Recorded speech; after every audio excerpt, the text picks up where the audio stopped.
Hello everybody, Andy here from Glass Half Dead, the best kill team channel on the YouTubes, unless of course you are aware of any other kill team channel. So with that said, let's not dilly-dally. This is, as always, going to be a bit of a long one. This is a clean, straight, no personality required man reads book. Okay, let's start with the most obvious thing. Let's talk about the hobby. That's what a lot of people are going to care about. And actually, this team has an issue. This team has an issue that we haven't seen before in the game. So I have to flag it up immediately at the start. Notice here, my guys, okay, I've got 2 fusion rifles, I've got 3 burst cannons, okay? That seems fine. Every model can be given any of the weapons. So the only weapons are the fusion cannon or the fusion rifle or the burst cannon. Cool. Every model can have both, or either, sorry. Which means, so you might think, okay, well, Andy, you chose to do 3 burst cannons and 2 fusion rifles to go with the artwork or whatever, fine. Um, you're being lazy and you're not magnetizing. Firstly, yes, I would have been lazy anytime I see the opportunity. However, hi everybody, just sliding in here to correct something I'm saying behind me in the heat of the moment, in the heat of the man reads book. I actually say something incorrect. So the hobby challenge for this team is not what I'm saying here. And if I reference it again, the fact that you can take 5 fusion blasters, I was incorrect. Obviously, you can take 2 fusion blasters. The hobby challenge is deciding which of the 5 operatives you want to put the fusion blasters on. You do get 2 fusion blasters in the kit. You also get 5 burst cannons. The question is, are you going to magnetize everything so you can swap the fusion blasters every time? The answer should be no.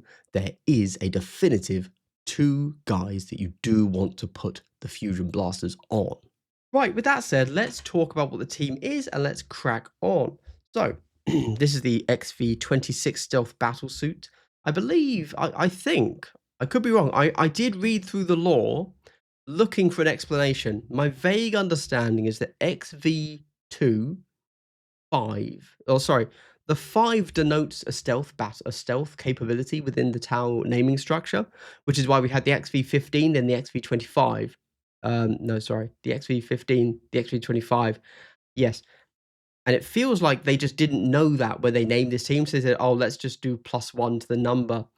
But the 6 actually denotes something else in battlesuit technology. So I read through the lore to see if there was going to be like just a little paragraph, little blurb saying, "Oh, they called this the 26 because it's an iteration upon blah blah blah, and it's actually taking from different technology than the stealth suits that have made up the 25 series." Nope, none of that.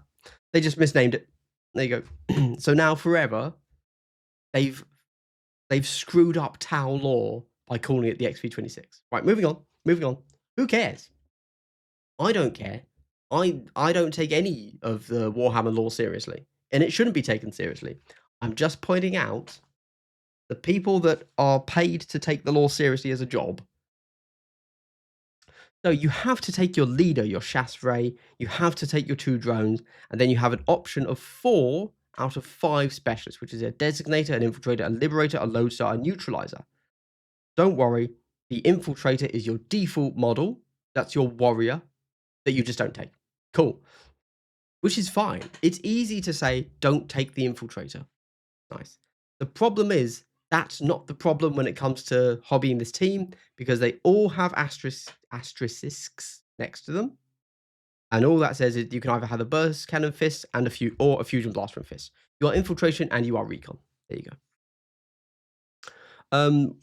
Before we look into all of their rules, let's have a quick look at the infiltrator, the most basic profile, so you know what we're talking about. You are APL 3, you are move 6, you are save 3 up, you are 12 wounds. Your burst cannon has a focused and a sweeping profile. Your fusion blaster has a short range and a long range profile. The infiltrator can do shenanigans for counteracts, which is pick up marker. There you go. Sorry. You can counteract regardless of your order if you have a concealed order. And you can only pick up or drop a marker. That isn't as terrible as it sounds. I just don't think it's good enough to be worth taking over anything else. Because yeah, it's not as bad as it sounds. I just don't think it's as good as it could be. So all of the weapons are identical. Let's go over the weapons now. Your burst cannon is 5 dice hitting on 4s, 3/4 ceaseless. If you go sweeping, it's 4 dice hitting on 4s, 3/4 ceaseless torrent 1. So ceaseless is good. 5 dice is good. 4 dice, 3/4 isn't so great.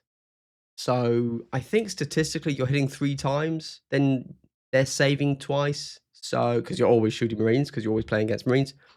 So just the average damage of this gun is 3 into Marines. If you're lucky, you get 6.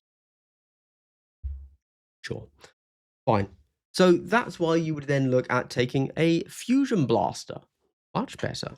So you are 4 dice hitting on 4s, 6/3, range 6, dev 4, piercing 2. That'll do. Okay, nice. Now the range 4 and you don't have ceaseless is a big issue. That's your short range, that's your melter equivalent gun, and you can have 5 of them. That is obviously pretty nice. You then get the long range, which is 4 dice hitting on 4s, 4, 5, range 12, piercing 1. So you get range 12, you're still piercing 1, but you lose the dev. So as you could tell there, this team would hope to have ways to guarantee crits so that you can get those dev 4s to really smash through an enemy. But if you just do the math very briefly, let's think about that. So you're 4 dice hitting on 4s. That means you've got 2 hits. That's easy maths. Easy maths. You are piercing 2. They will probably save their 1. So you've dealt 6 damage. So immediately into a Marine, you are better than / equal to your burst cannon. But your chance to spike is significantly higher with the fusion blaster when you're going into the enemy. Now you do have to be within 6 inches, but that's fine. Cool. That's just some quick rough maths on your weapon options there for you. Let's talk about your faction rules. You've got Cal Yon and you've got Stealth Fields. Cal Yon is this little table here. Basically, you have accurate 1, 2, or 3. You have accurate 1 if the enemy is within 3 inches of your territory. Your territory is your half of the board. You have accurate 2 if they are within your territory.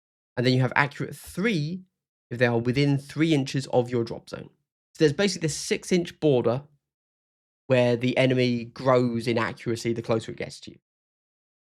With that in mind, you have to think about your archetypes, infiltration and recon. Do you have access to an archetype that means you don't need to go near the enemy? If so, you can start to consider how this team plays. Now, note what I said here about your fusion blasters kind of want to have that ability to dev 4. Accuracy is very strong, but it lowers the chance of spikes. Now, don't get me wrong. Being able to accurate 3 with a piercing 2 weapon means that this then is a minimum 12 damage weapon. So you would still take it, and you would hope that your 4th dice that you actually have to roll kill or hits, in which case the enemy dies. So even a death, you are one-shotting a death watch with this gun if they have come to within 3 inches of your drop zone. Is that true? Because they would almost certainly have their shield that slays up. So you'd actually be doing 5 damage on the normals. Oh, that's still 15. Okay. So you still one-shot a death watch. Accurate 3 is always a double-edged sword. It does work, but how often are you going to get that shot off? And then stealth fields. Whenever a friendly operative has a conceal order, it's not visible to enemy operatives more than 3 inches from it, taking precedence over all other rules. Now notice, this isn't super conceal. This is just you are not visible. You're not obscured. You're not in cover. You aren't visible. You can't be targeted. You are not visible. This counteracts every rule in the game. You can't even throw a stun grenade. You're not visible. Cool. You know what? I said you can't even throw a stun grenade. I take that back. I can immediately hear some keyboard warriors typing, actually, you don't require visibility. They simply have to be within 6 inches. I apologize. I've said words on the internet. I can feel the heat already. So we then have whenever a friendly operative has a conceal order, it can perform the fallback action for 1 less AP. Cool. So here's the thing, though, and I'm going to say it now. We're going to go through all this huge page of strat and firefight ploys, which have a lot of text. Thanks, guys. I'm going to say it now. You don't have a way to shoot from conceal. Keep that in mind. So you can't be shot, but once you choose to activate, you can be shot. Okay? Right. That's my view as a layman thinking, oh, I can be accurate 3 and you can't shoot me. Awesome. How do I not go loud? You can't. You have to go loud. But there are ways around it. Let's discuss. So, first things first, patient hunters. Whenever a friendly operative is shooting against or fighting against an expended enemy operative, that friendly operative's weapons have the balanced weapon rule and its ranged weapons have the saturate weapon rule. So, oh, sorry, I didn't even look at their fists. I apologize. Fists, 3 dice hitting on 4s, 3, 4. Right. Don't melee with these guys. So basically, so your fists as well get balanced, which is nice, but also you don't want to be fisting anybody. You need to wear protection for that. But your weapons get saturate, so they can't. Saturate's good in many situations. I suspect though with this team, it's going to be a rare one where they actually get to have a cover save from you. You are wanting to shoot from as far away as possible. You get no benefits from being up close, apart from the fact that you can use your 6-inch fusion blaster, obviously. But then if you're within 6, you can probably just be within 2. That is how games normally work out. Although, saturate's good. If the enemy's trying to shoot you a lot and you've gone loud so they can, being able to remove their cover save is good. They get bonds of unity. Whenever a friendly operative is activated, excluding a drone, if it's visible to and there's 6 of another friendly operative, excluding a drone, you can ignore any modifiers to that first friendly operative's APL, stat, and select one of the following. Either ignore any changes to that first friendly operative's move stat from being injured until the end of the activation, or ignore any stats to the hit changes. Basically, if somebody's injured, you can ignore the injured thing that you care about on that guy, if they're within 6 of somebody else. You then get prepare ambush. Place one of your ambush markers. Sorry, this is going to come up a lot. So we do need to pay attention to the ambush rule. For a strat ploy that isn't a faction rule, it has a lot of interlinked things with marker lines. So place one of your ambush markers wholly within your territory and more than 2 inches from enemy operatives. Whenever a friendly battlesuit operative is shooting an enemy operative that's within 2 inches of that marker, you can use this rule. If you do, remove that marker and that friendly operative's range weapons have the seek weapon rule until the end of the action. In the ready step of the next strat phase, if that marker is still in the kill zone, remove that marker. So the obvious answer here is that you put prepare ambush on your own objective because you can't put it on the enemy's objective.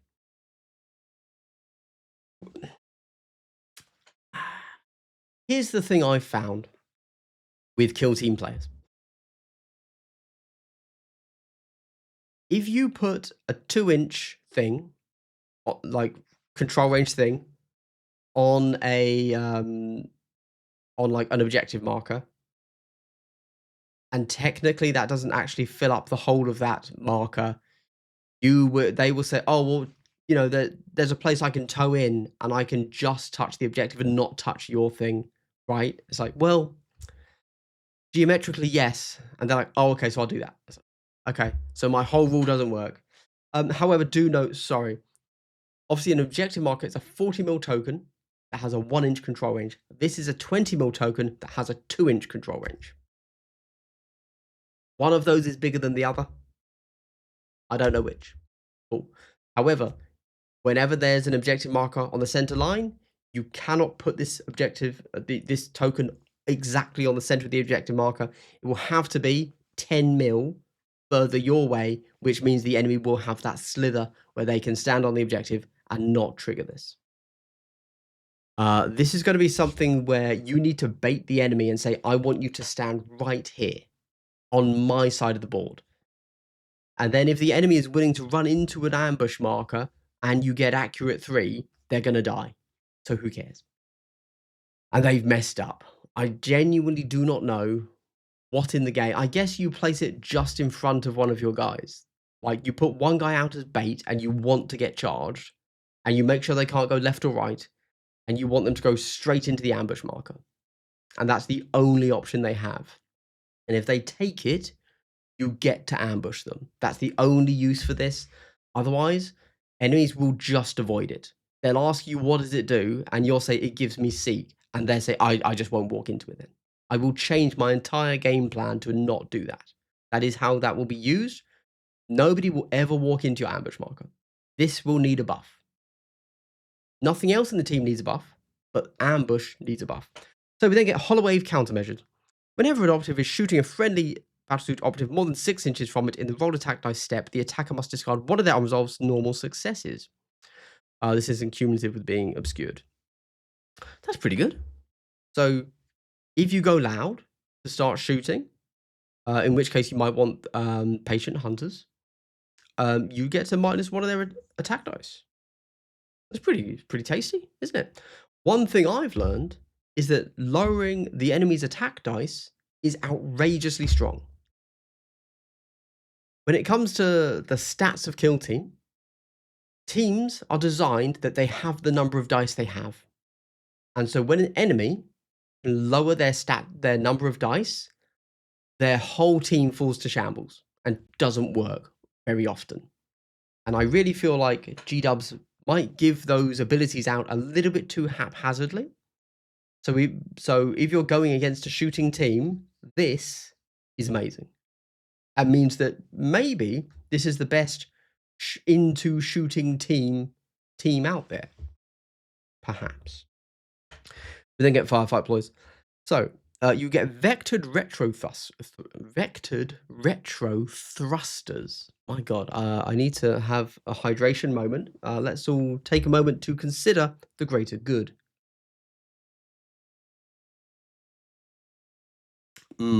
Delightful.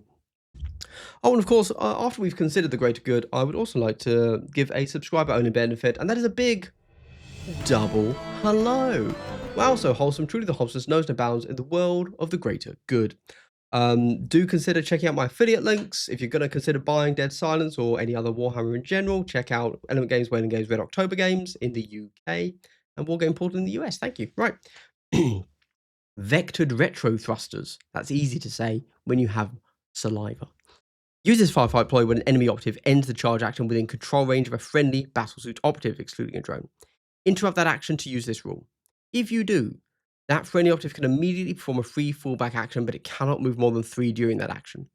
Then, that enemy operative can immediately perform a free reposition action using any remaining move distance it had from that first charge action, and can do so even if it's performed an action that prevents it from performing the reposition action. So this is your runaway move. And it's mandatory.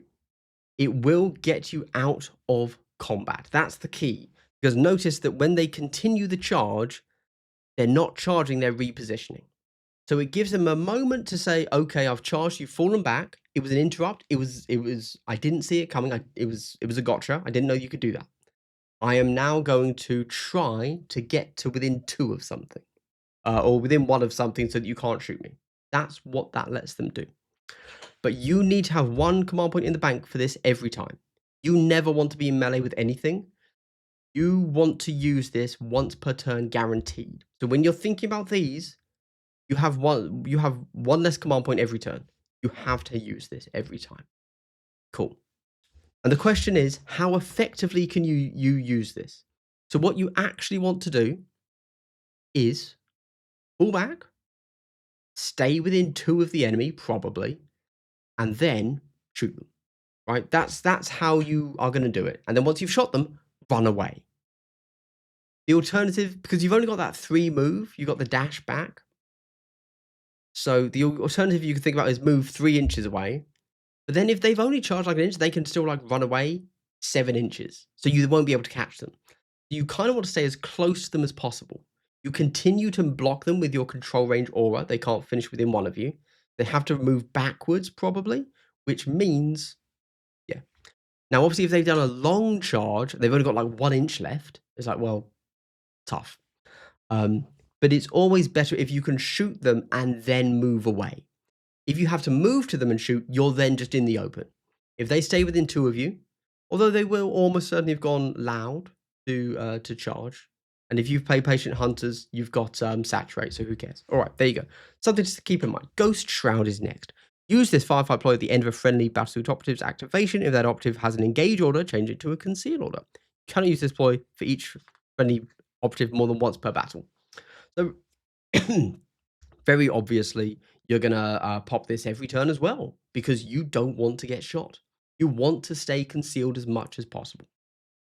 This means you now want 2 command points a turn. That's a real pickle.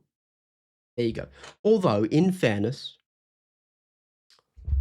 when thinking about that, what you really mean is you want to have 2 command points in turn 2 or turn 3, depending which is your big turn. And it's probably turn 2. If it's turn 3, that's fine. But you want to be popping these as soon as you can in both turns. And they're going to keep you alive for the rest of the game, allowing you to have a strong turn 4 or turn 3 if the enemy has held back in turn 2. Cool. We then get Engage Jetpack. Uses fire ploy when a friendly operative is activated or counteracted until the end of the activating counteraction. You can ignore the vertical distance they move during 1 climb, 1 drop. Cool. So 1 climb, 1 drop.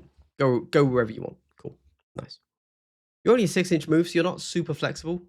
And that's your only, if I recall, actual like weird height ignoring thing. It's also not just to fly. You don't get to Vespid fly to anywhere you want. It's just one height, yeah, which is normally fine, but it means that you can't, for example, go from one stronghold to another stronghold and just pop over there. Cool. So we get the Savior Protocols, which is exactly what you'd think. This is Bodyguard in another name. I can't stand people that call it Get Down, Mr. President. That's retarded. Stop doing that. This is the Bodyguard rule. Cool. You have to have a drone and the drone gets hit instead. You will also want to use that. You can let your drones die. You need to keep your your stealth suits alive, okay? We get the Chasseret. He's 13 wounds instead of 12. Apart from that, you have a drone controller, which means, which is actually very important actually, whenever this operative is in the kill zone, select one friendly drone operative in the kill zone. Until the end of that operative's next activation, ignore the first 2 bullet points of its drone rule. Let's read that so you know what it means, which means you can now do mission actions. Good. And you don't have to count them as 1 AP or lower than they actually are. So this is actually very important. Having that is very good for your drones. It makes your drones whole characters that can do things.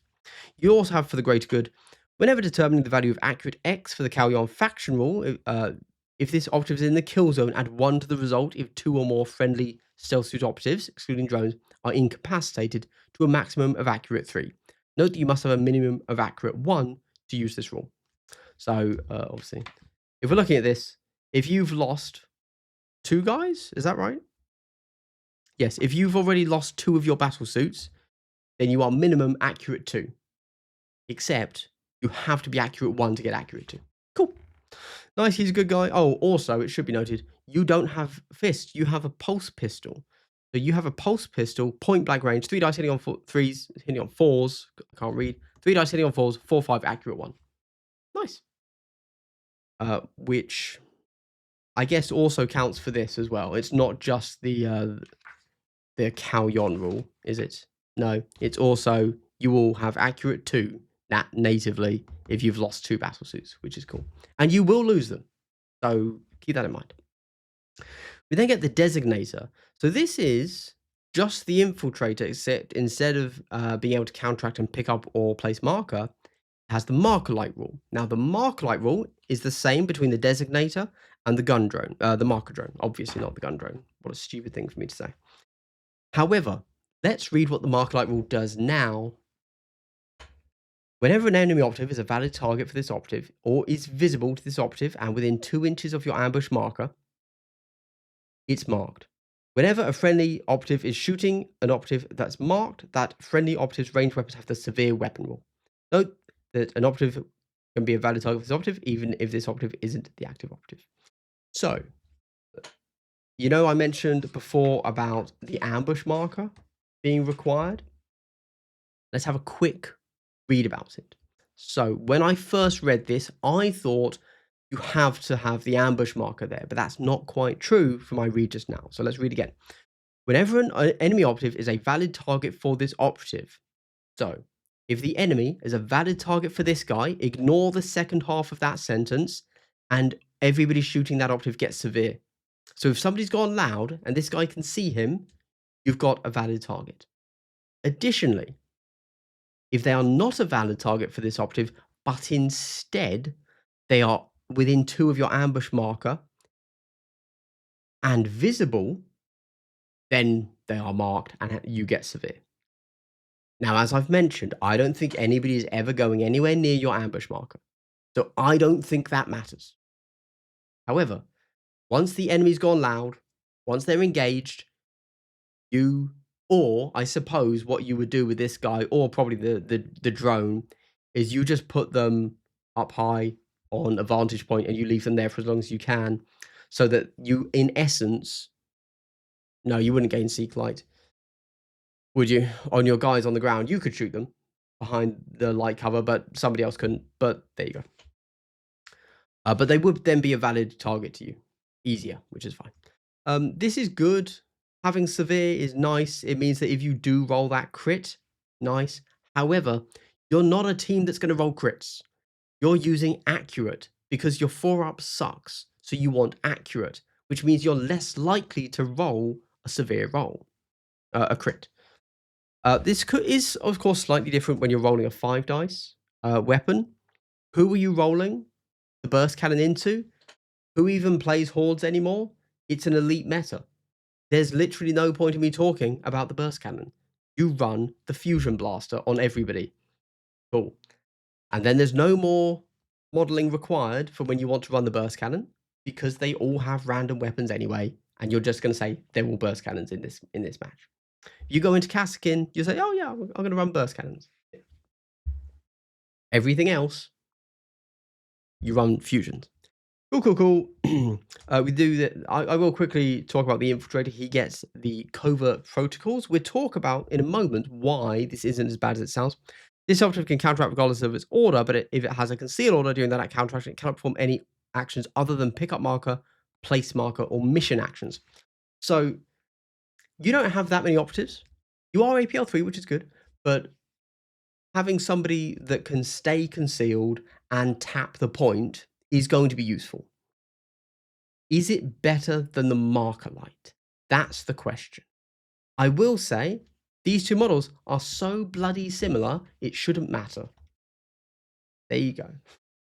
Right, moving on. So the Liberator.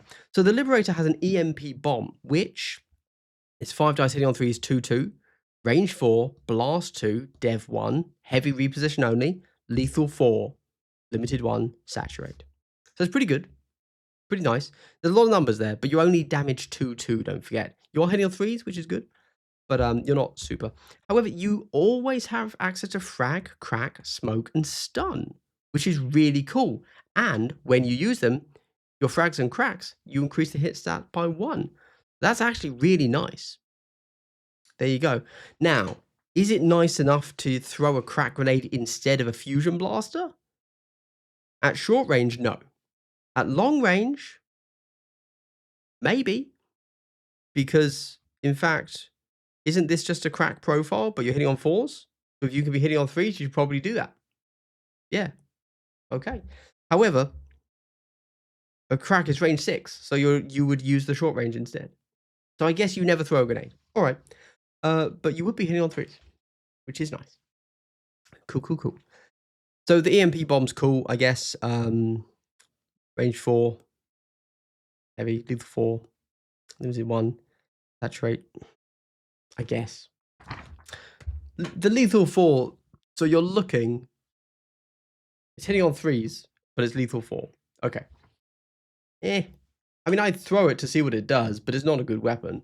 And if I'm within 4 of something, I'm probably going to fusion blaster it.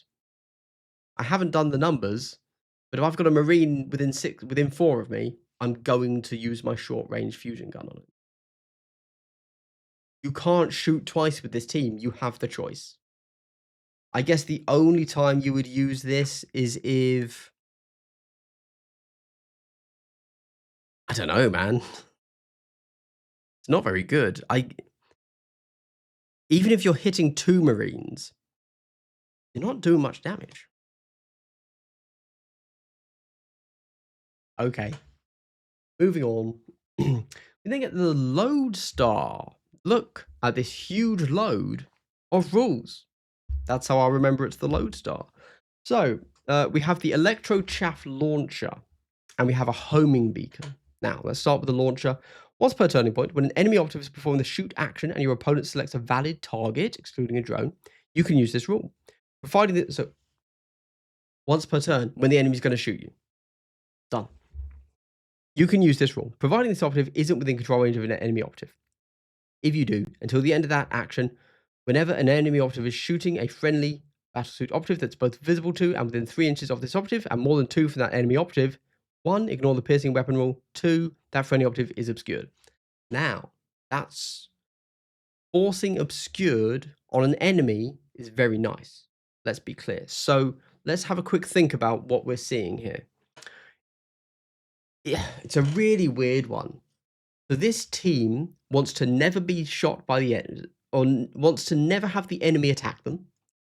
But if they shoot you, that means you've gone loud. So you're shootable, fine. But potentially you want to be just clumped up around this guy so that you can have all of your guys be obscured. And of course, you will have also played, because you've got loads of CP, of course, one of these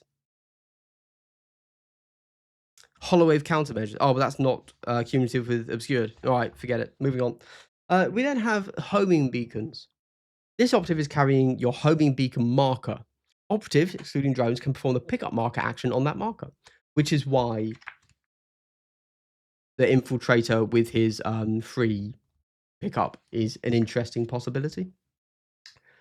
Also, you're not security, so you can't do prepare plant banner. Yep, okay, fine. So, the first time an enemy operative performs the pickup marker action on your homing beacon, discard that marker. Remove it from the battle. So you can lose this. In the ready step of each strat phase, when you gain a command point, if your homing beacon marker is in the kill zone, roll 1d6 if it's more than 6 from your drop zone. Roll 2d6 instead if it's wholly within your opponent's territory. Roll 3d6 instead if it's blah, blah, blah, blah. If you roll a 4 up, you get a command point. That's really nice. So suddenly, you want this guy to simultaneously be within 3 inches of all of your models, and you want him to be within the enemy drop zone. Okay. And your whole team doesn't want to be anywhere near the enemy. So, how are you playing this guy? If you put one guy forwards, going for this extra command point a turn, he's dead. They're just charge and kill him. But maybe that's your hope. You want to get him forwards, drop the beacon, one shot. Like that's your first activation turn 2 kind of thing. And then the enemy kills you. But now the rest of your guys have a target and something to start the trades with. Maybe that's what you do. But it also means that then you're not using this ability. And you are not moving your whole team up the board to within 6 of the enemy drop zone. You will just die. We then get the neutralizer. So this is a multi-spectrum sensor package. That's what I refer to. Yep, moving on. And we get system jam. So the multi-spectrum sensor package is a support ability. Once per turning point, when an enemy operative visible to and within 8 of this operative is activated, you can use this rule. If you do, each friendly operative within 3 of this operative can immediately do one of the following. Perform a free dash, change its order. Okay, cool, I guess. And each friendly operative that performs the dash action cannot end that move within 3 of an enemy operative. Note that a comms device from Universal can only affect the second distance of this rule. If you yeah, okay. So again, you kinda want this guy and this guy all just bunched up together. Somebody goes to charge this, the lodestar group. Everybody runs away because you're all within 3 of the neutralizers. They all move away, and then they're just stuck in the open. Um, yeah, I don't know, I suppose. Dunno, dunno. So this is where the team starts to not fall apart, that's the wrong word, but become a little bit unintuitive to me. Up until I started to read these, I got what the team wanted to do. I was like, okay, yeah, the team does this. That's pretty clear. But at this point, I'm like, well, suddenly, when you're trying to play the teams for the first time, you want to do a thing, right? You want to have all of your guys play the way that the team is clearly supposed to play. But now you have rules that say, hey, the way everything's meant to work here in synergy, if you do a thing here that isn't that with this guy, then you get benefits. I'm like, okay. But then, yeah. Or you can system jam, which is minus an APL from the enemy for 1 AP or 2 AP if you are staying on conceal. We get a marker drone. I've already talked about what the marker drone does because it's just a marker light. And we've got a gun drone, which has a twin pulse carbine, which is 4 dice hitting on 4s, 4/5 ceaseless. And we have a photon grenade launcher, which is a 1 AP action. So one enemy operative visible to this operative roll 1d6 on a 3-up until the end of that operative next activation subtract 2 from its move stat. That's cool. So you would just sit this guy on your objective, and anytime you see a dude, photon grenade them just to mess with them. And if they ever get close enough to you, hit them with a 4/5 weapon. Good model. I like it. Marker drone, he's the guy that you're sitting somewhere on a vantage point or on an objective and hoping you get visibility with the marker light. We then get our equipment, the final stuff now, the hardwired target locks. What do we think? Is this going to be the thing that makes us understand how the team truly plays? Let's find out. Whenever you would counteract, you can do so with one friendly Battlesuit operative that has a conceal order and is more than 3 from enemy operatives, but before it counteracts, you must change its order to engage and it cannot perform any actions other than shoot during that counteraction. Whenever you would counter, you can do with one friendly operative that has a conceal order, more than 3 from enemy operatives. Okay, cool. So you just get to flip order and shoot when you're counteracting. Nice. That's great. Good. Love to see it. We then get the XV26 multi-trackers. Once per turning point, when a friendly operative is performing the shoot action and you select a burst cannon, sweeping, you can use this rule. It gets torrent 2 instead of torrent 1. Nice. That's boring. I don't care. Counter, yes, sometimes it will matter. Counter network jammers. Whenever determining control of a marker, treat the total APL stat of enemy operatives that contest it as 1 lower if only one friendly stealth Battlesuit operative and only 2 enemy operatives contest it. That friendly operative cannot be a drone. Note that this isn't a change to the APL stats, so any changes are cumulative with this. Okay, cool, I suppose. So I guess you're kind of thinking like you could use the jam from your neutralizer. That will lower them, and that will lower it with this natively. So you just got him on an objective against 2 enemies. You're done. And then finally, we get Advanced Black Sun Filterinos. Whenever a friendly Battlesuit operative is shooting an operative that's obscured, you don't have to discard 1 success as a result of that rule. All of the effects of obscured apply as normal. So, how does that sound? Sorry, I'll do the same thing. I'll actually show the models, shall I? Oh, what's happened there? Dodgy. So, how do we feel about this team? I show you the models. This is my Chasseray. I like the models, to be clear. When I first saw them, I thought the heads still looked a bit goofy. I was like, it's not for me. But actually, they've really grown on me. I think they're really nice. I think they're a great blending of the ghost kill with the operative stuff. The designator is this guy. As you can tell, I didn't paint the rest of the team. I lost interest, couldn't be bothered.